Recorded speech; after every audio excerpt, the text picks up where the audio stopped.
Саламатсыңарбы балдар? Кутмандуу күнүңөр менен. Кайрадан мен Рыспаева Индира Оразалиевна Ысык Көл облусунун Балыкчы шаарындагы 4-гимназия мектебинин кыргыз тили жана адабияты мугалими. Бүгүн биз 9-класстар менен кыргыз адабият сабагын өтөбүз. Бүгүнкү сабактын темасы кыргыз эл жазуучусу Өскөн Даникеевдин Кыздын сыры повестин бышыктап жыйынтыктайбыз. Өткөн сабакта балдар биз мына ушул кыздын сырын ачып, анын максатына жетүү жолун үйрөнүп баштаганбыз. Силер бүгүн сабакта повесттин өз алдыңарча окудуңар. Мына ушул окуган чыгармаңардын идеясын, маанисин түшүнүү менен бирге өз билимдериңерди, ой пикирлериңерди тереңдетесиңер. Чыгармадагы окуяларды талдоо менен адамгерчиликти, адилеттүүлүк менен каразгөйлүктү ажырата аласыңар. Жамалдын тагдырынын, ички сырынын негизинде ой жүгүртүп, ата-энени сыйлоого, кадырлап барктоого, терең билим алууга, келечекте туура кесип тандоого жана адамдар менен мамиле түзө билүүгө тарбияланасыңар. Эсиңердеби балдар? Өткөн сабакта мен силерге сонун үй деген табышмак бердим эле. Демек ал сонун үй бул адам экен. Андагы тегирмен бул тиш, ал эми ашканасы бул карын, кан тамырлар бул жолдор бул кан тамыр, үйдүн ээси жүрөк, ал эми эки түндүк бул эки көз экен. Ошондуктан балдар бул силер адам деген атка татыктуу болуп, 6 саныңарды ар бир организмдерге туура мамиле жасап, ден соолугуңарды чың, жакшы адам болуп тарбияланасыңар деген ой менен ушул жандырмакты бердим эле. Бүгүнкү сабакта биз Кыздын сыры повестин андан ары окуп, талдап баштайлы. Силерди сырдаана адам деп, сырды сырдаана кишиге айт деп, Жамал өз сырын айтып берди. Демек кыздын сыры наристе таза сүйүүнүн сыры. Азимди бир көргөндө сүйүп калган Жамал сезимдин тике барып айта албай, азапка баткандын сыры. Кыздын сыры бул алгачкы аруу махабатына жетпей калуу, жүрөктө калган арман экен. Чыгармадагы каармандар өтө чакан. Ата-энеси мээримин көрбөй чоңойгон Жамалды бооруна тартып, өз кызындай мамиле жасаган та жеңеси менен тайекесин кантип айтпай коебуз. Бул адамдар өтө боорукер, ак көңүл, мээримдүү, ошондой эле өтө түшүнүктүү адамдар болгон. Ушул адамдардын жардамынын аркасында кыз өз максатына жетип, билимдүү болуп отурат. Ал эми Канайчы? Канай ким экен балдар? Канай Жамалга кандай таасир кылдырды? Жамалдын жашоосуна Канайдын орду бар беле? Мына муну мен силерден уккум келип турат балдар. Силер чыгарманы окуп жатып балдар, кеп куржуңарды толтуруп, сөздүн баасын билип, сөздүн гүлдөрүн терип, кеп куржунду толтурдуңар деген ишеничтемин. Көөнө сөздөр силердин кебиңерди оккулуктуу, көрктүү кылып сөз байлыгыңарды өстүрсө, кесиптик сөздөр силердин билимиңерге билим кошот эмеспи? Айталы, кыргыз адабиятындагы биринчилерден болуп жазылган Тоо Кен инженери кесиптик сөздөр өтө көп камтылган чыгармалардын бири катарына кирет. Мисалы үчүн руда деген бул зат, металл, жанын бири табыйгый сырьё катары каралат, Ал эми штольня бул эмне экен? Бул жол. Кенди иштетилип жаткан ордуна карай кеткен жантайма жолду дагы ушинтип айтат экен. Коллектор болсо бүгүнкү күндө көп маани сөз, бүгүн биздин кебизде көп колдонуп атат. Ал эми бул учурда бул түтүн чыккан түтүкчө катары пайдаланып кетти. Чыгармадагы Азим. Азим ким? Азимдин жашоосунда Жамал кайдан пайда болду?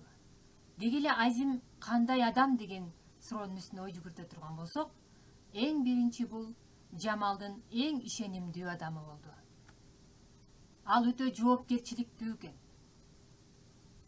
Ал кесибине, ошондой эле Жамалдын тагдырын уккандан кийин жоопкерчиликтүү менен ошол кызды боор тартып, жакындан жардам берип, келечекке койгон максатын ишке ашырууга жоопкерчиликтүүлүк менен мамиле кыла билди.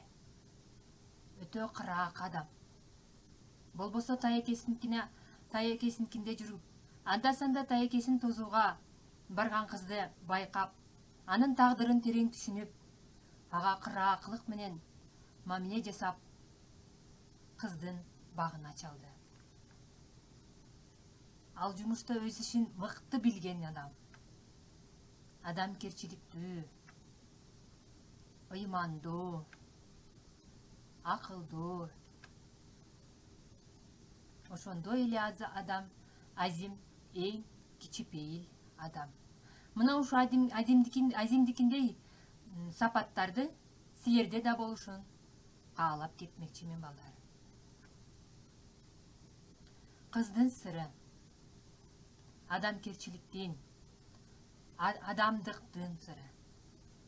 Ал эми Азимдин Жамалга кылган мамилеси сүйүүнүн далилиби? Же жөн эле жетим үчүн мойнуна жоопкерчилик алышыбы? Жок. Бул тек гана жоопкерчилик, адамкерчилик, агалык мамиле. Балалык баяу сезим менен жетим өсүп чоңойгон Жамал муну сүйүү менен алмаштырып чалды. Бирок ал чыгарманын аягында ага агалык мамиле жасагысы келип, өзүнүн бир тууган карындашындай эркелегиси келди. Азим Жамалды болочок жары Зыйнаш менен тааныштырышы да кыздын махабат отун эч өчүрө алган жок. Балдар, андемесе баарыңар чогуу талкуу үчүн суроолорду койдум. Силер бул суроолорду жакшылап угуп, силер өз алдыңарча талкуу жүргүзүп көргүлөчү. Азим Жамалды сүйчү эле. Анын кызга болгон жакшы жагымдуу мамилесин кандай түшүнсөк болот? Жамал менен Азимдин турмушу курбай калышы боюнча кандай ойдосуңар?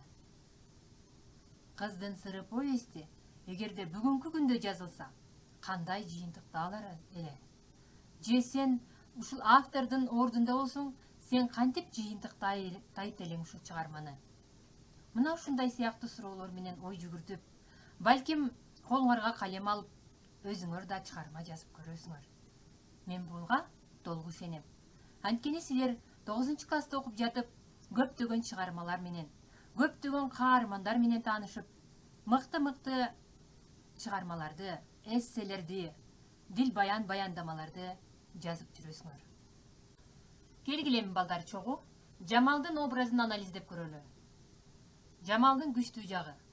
Ал эрктүү. Адамдар менен тил табыша билет. Билим алуусун уланткысы келди эле, улантты. Канайдын жылуу сөздөрүнө азгырылган жок. Сырга бек болгон. Кемчилиги жетим өсүп жалтак болуп калган эле. Тартынчаак. Адамкерчиликтин жакшы мамилени махабат менен айырмалай алган жок. Албетте мунанын жаштыгы, кенедейинен жетим өсүп, эне тарбиясын, ата тарбиясын көрбөй калгандыгынын натыйжасында эле. Жамалдын проблемасы эмнеде? Бүгүн ал жогорку билимдүү, билим алууга болгон максатын ишке ашырып, Кыргыздын биринчи биологу болду. Махабат сыры, наристе сүйүү сыры болуп, арман болуп калды. Мына ушундай сыяктуу кылып балдар, силер дагы ушул таблицадагы анализди уланткыла. Албетте мүмкүнчүлүгү деген жерди мен силерге таштадым. Себеби силер өзүңөр жазып көргүлө. Кандай болгондо Жамал кандай мүмкүнчүлүктөргө ээ болот эле? Мына ушуну өзүңөр ой жүгүртүп, ой толгоп айтып көргүлөчү балдар. Андемесе баарыбыз бирдикте балдар. пирамидалык окуя түзүп көрөлү. Бул стратегияда бардыгыбыз бирге аткаралы. Биринчи окуянын негизги каарманы. Бул жерде Жамал, жосу кыздын сыры жөнүндө сөз кылабыз. Ал кыялкеч, аракетчил. Окуя бейаянтчада башталган, комбинатта жана шаарда. Төртүнчү, окуянын чыгышына себеп болгон проблемалар. Демек жетимдиги, алгачкы жолугушуу, адамгерчилик сапат жана махабат. 5 сөздөн турган окуянын чыгышына биринчи себептерди эмне болду эле дей турган болсок, албетте билимсиздик. Кыздын окуусун уланта албай окууну таштап койгондугу. Кинодо болгон алгачкы жолугушуу кинодо эле. Мына ошол жерден башталган. Ошол жердеги көз караш. Экинчи жолугушуудагы кыздын уялчаактыгы. Анан аларды бириктирген тагдыр. Алтынчы, окуянын экинчи себебинин сүрөттөлүшү. Кинотеатр, штольня, комбинат, блок, балалык сүйүү, кыял. Жетинчи, окуянын үчүнчү сүрөттөлүшү жөнүндө сөз боло турган болсо, демек үмүт, аракет, иштөө, окуу, сыйлоо, ички сыр, арман. Сегизинчи, проблеманын чечилишин сүрөттөөдө биз тырышчаактык, кыздын тырышчаактыгынын аркасында жогорку билимге ээ болду. Эмгек, тагдыр, жоопкерчилик, максат. Максат жөнүндө сөз кыла турган болсок, кыздын дагы келечек максат койгон, терең билимдүү адам болгонуна. Ал эми Азим дагы максат койгон, ушул кыздын бактысын ачам. Мен билимди кылып, ушул жетим кызга жардам берем деген максатын ишке ашырды. Ишеним, арман, махабат. Мына ушундай кызыктуу пирамидалык окуя түзүлдү. Силер дагы балдар ушундай сыяктуу кылып түзөт деген терең ишеничтемин. Өзүңөр дагы түзүп көргүлө. Ошону менен балдар, биз сабагыбызды жыйынтыктайбыз. Кийинки сабакта силер балдар, мен силерге RAV стратегиясы менен үй тапшырманы берүүнү туура чечтим. Себеби силер ролда жогоруда жазып койдум. Силер андан башка дагы өзүңөрдүн чыгармачылыгыңар менен жасап көрсөңөр болот. Жамал Азимге кат жазат. Балким махабат менен адамгерчиликтин сырыды. Балким окуучу курбусуна кайрылаттыр. Же чакырык жасайттыр. Тема болсо махабат менен адамгерчиликтин айырмасы. Же та жеңенин ордунда. А балким табигый түшүнүктөр. Айбы, күнбү, жерби, гүлбү дегеле өзүңөрдүн фантазияңарга жараша улантып жазып көргүлө.